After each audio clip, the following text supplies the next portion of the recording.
Every single day, something reminds you you're getting old. You know you're getting old when parts of your body begin to go through their own midlife crisis. Your face decides it doesn't want to be a face anymore. For whatever time it has remaining, it would like to live out a childhood fantasy and become a chin. So the skin from your face, your chest says, I'm not going to be a chest anymore. I don't want to work that hard. I'm going to retire and move south and become a stomach.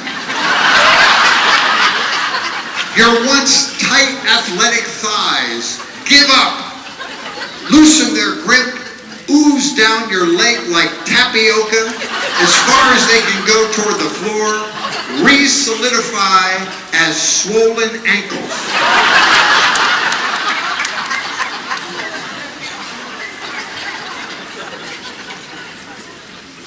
Every day. You know you're getting old when every conversation you have with your friends includes a medical update. Well, it's been a good week for me, Bob. My Apple stock went up and my PSA went down. Knock on wood. Say, Bob, how's that new sprinkler system you put in out of the house? I could use a new sprinkler system myself, if you know what I mean. Mine's more like drip irrigation.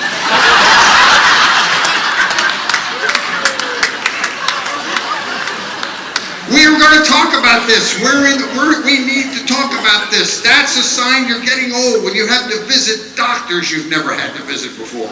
Men have to visit the urologist. Visiting the urologist is a rite of passage of men of a certain age. Our bat mitzvah.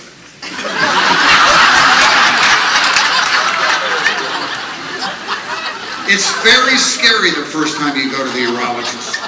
You're looking around the room at all these 85 and 90-year-old men going, oh my God, this is a reunion of Civil War veterans. I was so scared the first time I went to the urologist's office. I'm sitting in that waiting room, nervously leafing through the December issue of American Prostate magazine, saying to myself, I certainly hope Dr. Weinstein is gentle. I've never met the man, but in just a few short minutes, he's going to be spelunking in the Fritz cave. And all I know about him is he got a 4 rubber glove rating on Yelp. Coincidentally, Yelp is the sound I'll be making during the examination. We're going to talk about this. That's why we're here. This is the conference on aging, and I'm going to talk about it. A sad thing occurs to men. Face the reality. When you're a young man, your entire life is controlled from this area. All of your major decisions are made from this area. Then you become an old man, and your entire life is controlled from this area. All of your major decisions are made from this area, but for a completely different reason. When you're a young man, it's the bedroom. When you're an old man, it's the bathroom. But the symptoms are identical. You have strong urges. You have thoughts about doing it on the average once every 3.5 minutes. And when you're finished, if it's a really good one, you shiver. These are the issues. We're going to talk about this. Old people, listen, here's the reality. Old people pee more frequently. Young people pee all at once. Because young people are all about instant gratification. Old people learn to pace themselves. Do it a little bit at a time. Because if you do it all at once, there's nothing to do later. It gives an old person something to look forward to. Wherever you go in life, you spend most of your time trying to figure out where you are in proximity to the closest bathroom. That's why I recently downloaded the bathroom GPS app onto my iPhone. Wherever I am, it tells me where the closest bathroom is. Go to the 3rd floor food court between Colossal Falafel and Restoration Hardware. I'll be right back. These are all the signs. Now, don't get me wrong. I'm happy I'm old. Let me tell you, I've never been happier in my life than I am right now. That's true. Never. My feeling is if you made it to old, you made it. You have beat the odds. Old is good. Sometimes you got to get old to get smart. You got to get old to realize that the key to life is to live in the moment. Live in the present. Because when you get old, you can't count on the future and you can't remember the past. So live in the moment. You got to get old to get smart. It took me up until just a couple years ago to finally figure out how to have a successful relationship in my life. That's an embarrassing thing for me to admit to you, that it took me into my gray-haired seniorhood to finally figure out the key to a successful relationship. The key to a successful relationship is very simple. Never try to win an argument. Matter of fact, if you just let the other person win all the arguments are so much shorter. And when the arguments are shorter, you get to the make-up sex faster. And the faster you get to the make-up sex, the sooner you get back to watching Duck Dynasty. And the sooner you get back to watching Duck Dynasty, the quicker you get those jammies on and get those teeth brushed. Because it's 8:45, old timer. And you've had a long day. Old is good. There's one bad thing about being old, and this is a great place for me to talk about it. And that is, in America, we are such a youth-oriented culture that they tend to make us feel old before we are old. We're the only culture in the world that does that. Other cultures hold their senior citizens in the highest esteem. They are the top of the pyramid. In our country, they make you feel old before you're old. You are considered a senior citizen when you're over 50 in America, which is ridiculous. But you think about it, 50-55, you get a discount at the movies. 50-55, you get a discount on public transportation. At 55, you can draw early on a pension at your place of work. At 55, you can move into a retirement community. At 55, you're considered a senior citizen, which is ridiculous. Because if you're healthy at 55, you've got 25 or 30 years in front of you. And shouldn't the definition of senior be when you can't go any farther? What I mean is when you're a senior in high school, you can't go any farther in high school.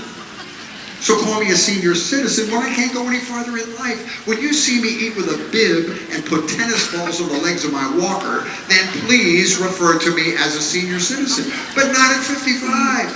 At 55 with a hip replacement and a Viagra, I could be a porn star.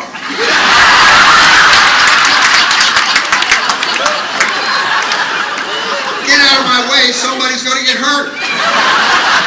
Don't tell me I'm old until I'm old. When I get old, I'll be happy to be old. I'm looking forward to getting nice and old, because when I get old, everybody else will still be stuck in the 405 during Armageddon. Not me. I'll be chilling out on a park bench, wearing bedroom slippers, talking to a pigeon. Here's a gluten-free crouton for you, girl. You know, in the old days, I used to forecast rain just to anger car wash owners.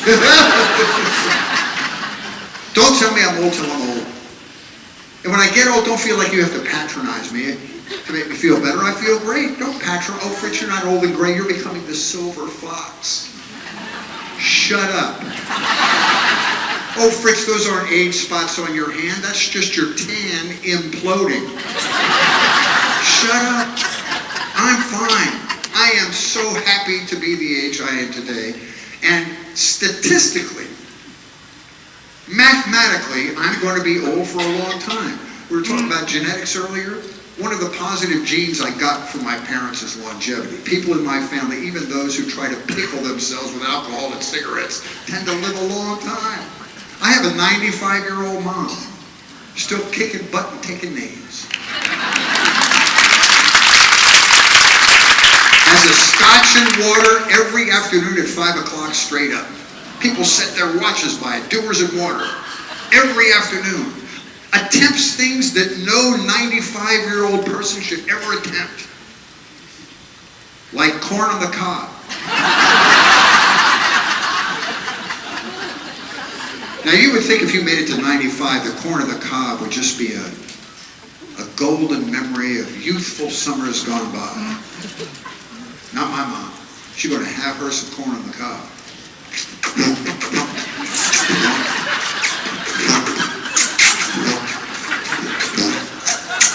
Not really eating the corn on the cob. Just kind of nursing the corn on the cob. When she's finished, the corn is still on the cob. Where all the color has gone out of the kernel. She's my hero. 95 and full of life. She lives in Vero Beach, Florida.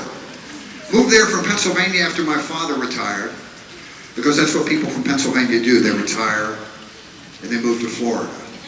Thousands do it every year. The great Metamucil migration, where seethers gather up their personal belongings and head south to the promised land, to live out their remaining years somewhere where the temperature never drops below their age. Florida, the Sunshine State, where in summer it's so ungodly humid that people walk out into traffic just to feel a breeze from the passing car.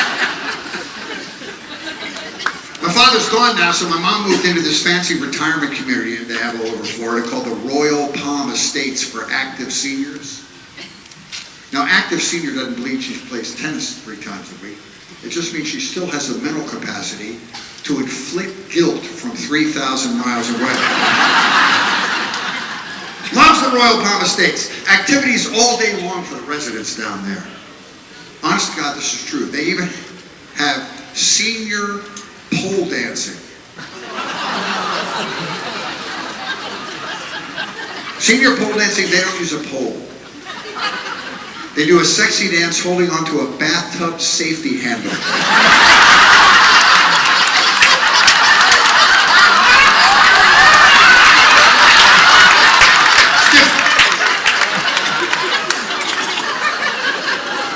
She's my hero. My mom's hobby is going to Costco. She goes to Costco twice a week, whether she needs to or not, because she's an optimist. You know what an optimist is? An optimist is a 95-year-old woman that goes into Costco and buys 8 one-quart jars of salad dressing at a time. I say, Mom, why don't you just get 2 and we'll see how it goes. God forbid something happens and the family's fighting over your salad dressing. And we have to settle it in probate court, and the government takes 4 of your 8 quarts of salad dressing. Just get 2. But she's an optimist. My father was the opposite. The older my father got, the less tolerant of other human beings he became. I bought him hearing aids, and he wouldn't wear them. I said, Dad, how come you're not wearing expensive new hearing aids? He goes, I'll tell you why. Because all they do is make the BS louder.